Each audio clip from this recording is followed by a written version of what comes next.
سڵاو و ڕێزم هەیە بۆ هەموو بینەرانی ئەم ڤیدیۆیە. هیوادارم لە هەرکوێ هەن تەندروست و دڵخۆش و سڵامەت بن. من ناوم هیوا شەمسی بورهانە، لە خاکەلێوەی 1359 هەتاویدا کە دەبێتە بەرامبەری ئەڤریلی 1970 لە تاران لە بنەماڵەیەکی کوردی خەڵکی بوکریان لەدایک بوو. هەر لە منداڵیەوە بە شیعر و ئەدەبیات عەلاقەم هەبوو، بەڵام چونکە لە ئێران دەرفەتی خوێندن بە زمانی دایکی بە کەس نەدەدرا، بۆیە ئەو زەوقە زۆرتر لە زمانی فارسیدا خۆی نیشاندا بوو لە سەرەتادا. لە تەمەنی 15 ساڵیمدا وەک هەموو مێرد منداڵێکی کوڕ کە دەست دەکات بە خۆناسینە، لە بیرەوەری حوتمین ساڵیادی کیمیابارانی هەڵەبجە لە زانکۆی تاران بەشداریم کرد. لەوێ چرایەک لە دەروونمدا هەڵبوو، زانیم دەتوانم هەست و نەستی خۆم بە زمانی دایکی دەربڕم، دەتوانم ئەو زەوقە ئەدەبیە بە زمانی دایکی پەروەردە بکەم. بۆیە دەستم کرد بە خوێندنەوەی کتێبی شیعری کوردی. لەوانەی زۆرم پێخۆش بوون و بە شارەکانیان مەستە بووم. لە شیعری کلاسیکدا شارەکانی مامۆستا هێمن بوو، لە شیعری نوێژدا شارەکانی مامۆستا عەبدوڵڵا بەشێوم زۆر پێخۆش بوو. اینجا بۆ خۆم بە دارادارە دەستم کرد بە شیعر گوتن و بە شیعر نووسین. وەک هەموو کەس شیعرەکانی سەرەتاییم کرچ و کاڵ بوون، وابزانم دەفتەری نیوێکم شیعر فڕێدا بێ، هەتا ئەوەی کە گەیشتمە واستەی کە شیعری وان بۆ بێ لەباری زمانەوە پوختە بن و بتوانم بیانووسم، یعنی بتوانم پێیان بڵێم شیعر. یەکەم جار ئەو شتەم بە دایکم کوتبوو، ئەویش بۆ بابمی گێڕاوە، کوتی کە ئەو کوڕە عەلاقەی بە شیعر و شاعری و زمانی کوردی هەیەوانە. خدا هەڵ ناگرێ بابم زۆری پێخۆش بوو، پشتی گرتم و مەیدانی دامێ. ئێمە لە بنەماڵەکەماندا پیاوی ئەدیب و خوێندەوارمان هەبووە، کەسێک وەکو فەتاحخانی ئەمیری کە یەکێک لە هەوڵین ڕۆمانووسەکانی ڕۆژهەڵاتی کوردستانە، ئەگەر هەوڵ کەس نەبێ یەکێکە لە هەوڵینەکان. هەروەها بابم کە ئەو شەوق و زەوقەی دەمندا دیت بە سەرانسوێکردنی ئەدیبان و هاتنە ماڵمان کەسانی ئەدیب و ئەهلی شیعر و نووسین لە زمانی کوردیدا، لەوانەی کە بە بیرم بن لە ڕۆژهەڵاتی کوردستان خوا لێ خۆش بووان، کاک ئەحمەدی قازی، کاک مارەفی ئاغایی، کاک عومەری سوڵتانی ناسراو بە وەفا، ئەوانە سەرانسوێمان دەکردن و دەهاتنە ماڵمان و ئاوا بوو کە ئەمن خەڵکم دەناسین و لە قسەکانیان سوودم وەردەگرت و شتیان لێ فێر دەبووم. یان لەوانەی شکر ئێستاش زیندوون دەتوانم ناوی چەند کەسێک هەڵدەم، کاک موحسینی خالدی و کاک سوارە فتوحی، هەروە چەند کوردێکی باشووری شم ناسین، کاک جەوهەر کرمانج کە شاعیرێکی هەولێریە، هەروەها خوا لێی خۆش بوو مامۆستا شکر مستەفا. چونکە لە خوێندن زیرەک و بەتوانا بووم، زۆرتر چوون بەرەو لەقی ماتماتیک و فیزیک. ساڵی 1998 زاینی لە زانکۆی عیلم و سانەتی ئێران لە مهندسی میکانیکی سەوایل کە لەوێ پێی دەڵێن سەیارات وەرگیرام و دەستم بە خوێندنی زانکۆ کرد. بەڵام شیعر و ئەدەبیاتم هەمیشە وەکو عیشقێکی خۆم، وەکو هونەرێک لەکن خۆم ڕانگرت و پەروەردەم کرد. شیعرەکان لە گۆڤارە باشەکانی ڕۆژهەڵاتی کوردستان چاپ بوون زۆریان، بۆ نمونە لە گۆڤاری سروە، لە گۆڤاری ئاوێنە چەند شیعرێکم چاپ بوون، دوایش لە گۆڤاری مەهاباد. سەرەتای ساڵی 2004 بۆ درێژە پێدان بە خوێندن هاتمە فەڕەنسا. بەڕاستی ئەو هیجرەت و وڵات گۆڕینە، ئەو جێگۆڕینە بۆ من شۆکێکی گەورە بوو. حاڵی بووم کەسێک بووم کە ئاقار و دەوروبەر تەئسیرێکی زۆری هەبووە لە هەست و نەست و لە زەوقی شیعری لە زەوقی شاعیرانە. هەروە چونکە وڵاتم گۆڕی بوو دەبا زمانێکی تازە فێر بوو بە زمانی فەڕەنسیش زمانێکی زۆر دەوڵەمەندە، دەبا لە خوێندنەکەش سەرکەوت بام ئەو شتانە زۆریان مەشغوڵ کردم و ئەو هەست و نەستی شعر و زەوقی شاعیرانە لە دەروونمدا وردە وردە لە کزیدا و دەتوانم بڵێم 34 ساڵەوەی پێش بە تەواوی مرد و لە ناوچوو. بەڕاستی ئەو لە ناوچوونی ئەو شتێکی بە ئازار بوو، شتێکی ناخۆش بوو. یەکەم جار کەس بوونەوەی هەست و ئیلهام چەند ساڵێک ئازاریاندام، چونکە هەتا ماوەیەکی باشیش زمانی فەڕەنسیەکە نەگەیشت بووە ئەو ئاستەکە لە ئەدەبی فەڕەنسی چێژ وەرگرم، لە نووسراوەی فەڕەنسی چێژ وەرگرم. بۆیە یعنی چەند ساڵێک بەڕاستی بۆ من زۆر ناخۆش بوو لەلایەک لە هەستی شاعیرانەی وڵاتی خۆم ببوومەوە، لەلایەکی لەو وڵاتێک کە هاتبووم و لێی دەژیام نەگەیشتمە واستەکە لەزت بەرم لە ئەدەبیاتەکەی. بەڵام کاتێک کە فەڕەنسیەکەم گەیشتاوە ئاستە دەراوێکی تازەم بۆ کراوە. اینجا هەوڵی وەرگێڕانمدا وردە وردە عیشق و خۆشەویستی ئەدەبیات ئەم جارە بە شێوەیەکی دیکە لە دەروونمدا سەری هەڵدا، بە شێوەی وەرگێڕان بە زمانی دایکی. لە ساڵی 2011 دەستم کردووە بە وەرگێڕان، هەتا ئێستا 5 کتێبم لە فەڕەنسی ڕاکردوتە کوردی. یەکەم کتێبێکی بچووک بوو لە نووسەر و فەیلسوف و ژورنالیستی فەڕەنسی شارڵ پێپان کە ساڵی 2012 چاپ بوو لە ڕێکخراوەی کۆنسێپت لە سلێمانی، بنێوی ئەو فەیلسوفانەی بۆ ژیان یاریدەمان دەدەن. هەر وەک دەبین کتێبێکی باریک و وەکو بابڵین شتێکە زۆرتر وەک نامیلکەیەک دەچێت فەیلسوفە گەورەکانی جیهان دەناسێنێ، بەڵام بە زمانێکی زۆر سادە و ڕەوان. بۆیە من پێم خۆش بوو بەو شتە ئەو کتێبم پێ خۆش بوو، ئاوا دەستم کرد بە کاری وەرگێڕان.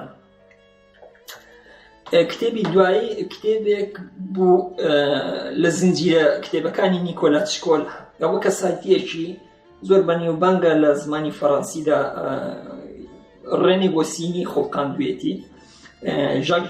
ژان ژاک سانپێش نیگاری بۆ کێشاوە. کتێبەکان هەموو چونکە کتێبی مێرمنداڵانن هەمویان تەسویردارن، نیگاردارن. ئەم کتێبەشم لە فەڕەنسی ڕاکردە کوردی و لە چاپەمەنی مانگ لە ڕۆژهەڵاتی کوردستان لە چاپدرا. دوای لە ساڵی 2017 کتێبێکی دیکە دیسان لە قەڵەمی شارڵ پێپان، ئەوجار کتێبێکی فەلسەفی، بەڕاستی کتێبێکی فەلسەفی باشە، زۆر زۆر باشە. ئەوم وەرگێڕا و دەستگای ڕۆشنبیری جەمال عیرفان بۆی لە چاپدا لە ساڵی 2017 لە باشووری کوردستان. بەڕاستی فەلسەفە بواری کاری من نییە، بواری خوێندنی من نەبووە، بەڵام ئەو کتێبم هێندە پێخۆش بۆ خۆم سوودم زۆر دێ وەرگرت، بۆیە بڕیارمدا وەریگێڕمە سەر زمانی کوردی. ئەگەرچی دەزانم کە بابەتی فەلسەفی خوێنەرێکی ئەوتۆی نییە بەداخەوە، بەتایبەتی لە کۆمەڵگای ئێمە لە کۆمەڵگای کوردیدا، بەڵام چونکە بۆ خۆم سوودم لێ وەرگرتە بوو، وەڵامی هێندێک لە پرسیارەکانیان دابوو، هێندێک پرسیارم بۆ ساز بوو لەو چەند ساڵیدا کە وەڵامەکان لەو کتێبەدا دۆزینەوە، بۆیە بڕیارمدا وەریگێڕم. ناوی کتێبەکە یەک هەفتە لەگەڵ فەلسەفەیە، هەر بە کوتم شارڵ پێپان فەیلسوف و ژورنالیستی فەڕەنسی نووسیەتی. دوای وی کتێبێکی ڕۆمانم وەرگێڕا لە قەڵەمی بەتوانێ ئەمین معلوف بنێوی گاشەبەردی تانیۆس. ئەمین معلوف نووسەرێکی زۆر باشی فەڕەنسیە، ئەندامی ئەکادمیای زمانی فەڕەنسیە، بەڕەگەز بەڕەچەڵک خەڵکی لوبنانە. ڕۆمانی زۆرە، قەڵەمی یەکجار ڕەوان و خۆشیشی هەیە، بەڵام بۆ ئەو ڕۆمانەی ساڵی 1993 خەڵاتی ئەدەبی گۆنکوری وەرگرت، گەورەترین خەڵاتی ئەدەبی فەڕەنسای کە هەموو ساڵێ لە سەرەتای مانگی دەسەمبر دەدرێ بە ڕۆمانێک. بۆ ئەو ڕۆمانە ئەمین معلوف ئەو خەڵاتی وەرگرتووە و ئەمن کە خوێندمەوە زۆر ڕۆمانەکەم پێ خۆش بوو. هەوڵمدا بەڕاستی بە کوردیەکی ڕەوان وەریگێڕم. هەروەکی ئەرزیشم کردن ساڵی 2008 لە دەستگای لە چاپەمەنی مانگ لە ڕۆژهەڵاتی کوردستان چاپ بووە. ڕۆمانی دوایی کە ئەویشم وەرگێڕا، ئەویش هەر لە قەڵەمی ئەمین معلوف بوو کە ساڵی 2019 لە دەستگای ڕۆشنبیری جەمال عرفان چاپ کرا. ڕۆمانێک بەنێوی پەیکەکانی ڕۆژهەڵات.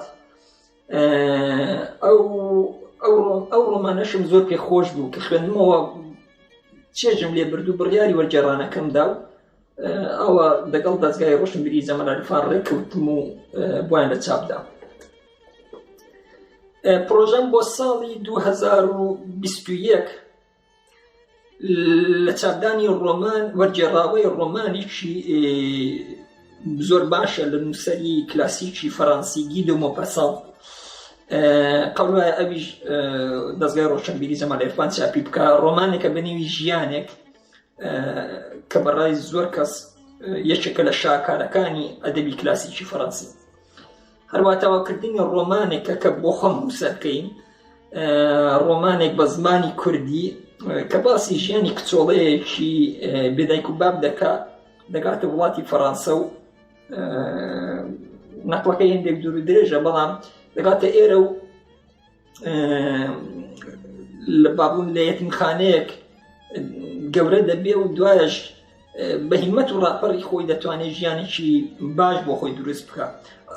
ڕۆمانەکە بەڕاستی سەر بە کورد و بابەتەکانی کورد نەداوە،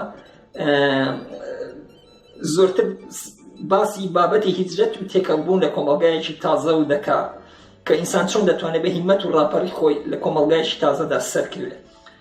زمانی ڕۆمانەکە کوردیە، بەڵام بابەتەکەی سەر بە کورد و بە کێشەکانی کورد نییە. ئێستا پێم خۆشە بەشێک لە ڕۆمانی گاشەبەردی تانیۆستان بۆ بخوێنمەوە. یەکێکە لە بەشەکانی ئاخری ڕۆمانەکە، لەو جێیەکە تانیۆس دەچێتە سەر گاشەبەردێک و دوای وی ئیدی لەبەر چاوان بزر دەبێت، خەڵک نازانێت چی بەسەر هاتووە. بۆیە ئەو ئەفسانەیە لە چیاکان لە کوێستانەکانی لوبنان دروست دەبێت بەنێوی بەسەرهاتی تانیۆس و کە ئەمین معلوف ئەو بەسەرهاتەی ئەو ئەفسانەی با بڵێن کردوتە ڕۆمان و نەخشاندوێتی. هەرچی بێ زۆر شوێنی تاریک لە چیرۆکەکەدا هەن کە بە تێپەڕبوونی کات ئەنگوستە چاوتر بوونە. بۆ نمونە ئەوە بۆچی تانیۆس دوای چوونە دەر لە گوندێ لەگەڵ کابرای چەرچی گەڕابووە تا لەسەر ئەو گاشە بەردەدانیشە. دەتوانین وا بیر بکەینەوە کە لە کۆتایی وتوێژەکەیدا لەگەڵ نادر ئەو جارێکی دیکە هانیدا بێ کوێستان بەجێ بێڵێ و اینجا پیاوی گەنج کەوت پێتە دوودڵیەوە.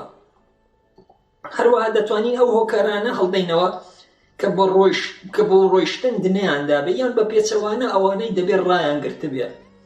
بەڵام چ کەڵکی هەیە؟ بڕیاری ڕۆیشتن ئاوها نادرێت.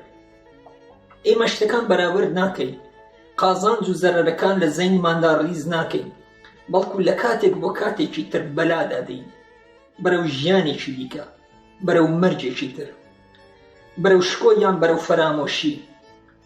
کێ دەتوانێت بڵێ پاش چ نیگایەک، چ قسەیەک و چ گاڵتەیەک مرۆڤێک لە پڕڕا لە نێو کەس و کاریدا حەز بە غێریبایەتی دەکا تا لە دەرونیدا ئەم پێویستیە بۆ دوورکەوتنەوە یان بزربوون لەدایک بێ. لە دوای جێپێنا دیارەکانی تانیۆس زۆر مرۆڤی تر گوندیان بەجێ هێشتووە. لەبەر هەمان هۆکارەکان زۆرتر لەبەر هەمان ئیشتیا و لەژێر هەمان گوشاردا. کوێستانی من وایە بە خاکەوە بەسراوی و ئارەزوی و ڕۆیشتن دەکەی، شوێنی پەنا و تێپەڕبوونە، عەرزی شیر و هەنجوون و خوێنە، نە بەهەشتە نە جەهەنەم، بەرزەخە. لە ئەنجامدا هیوا و ئارەزووی تەندروستی و خۆشی و سەرکەوتن بۆ هەموو ئەدەب دۆستان و زەحمەتکێشانی زمان و ئەدەبی کوردی دەکەم. زمانی کوردی گەورەترین پێناسەی گەلی ژێردەست و زوڵم لە کراوی گەلی کوردە. بۆیە دەبێت تا دەتوانین ڕێزی لێ بگرین و بایەخی بدەینێ، چونکە ئەو پێناسەیە هێشتاش لە دوو وڵاتی گەورەی ڕۆژهەڵاتی ناوەڕاست زۆر خۆشیان پێ گرینگە و خۆیان بە خاوەن تەمەدون دەزانن، ئێران و تورکیا، ئێستاش زوڵمی لێ دەکرێ و جاروبارە تەوهینیشی پێ دەکرێت. خۆشەویستەکانی بە ناحەق دەچەوسێنرێنەوە تا ئەو گەلە دەست لەو پێناسەی خۆی هەڵگرێت. بۆیە ئەمن دەستی هەموو ئەو کەسانەی لە ڕێگای گەشەکردنی ئەو پێناسەی تێدەکۆشن هەمووە دەستیان بە گەرمی دەبوشم. ئەو کەسانەش کە لە پێناویدا بەهای کورسیان داوە و دەیدەن دەستیان ماز دەکەم. لە ئاخردا با بڵێن لە ئێستاوە سەری ساڵی زانی لە هەموو لایەک پیرۆزبایی دەکەم. هیوای خۆشی و سەرکەوتنم هەیە بۆ هەموو ئەدەب دۆستان و هۆگرانی زمانی کوردی لەگەڵ ڕێزی تایبەتی.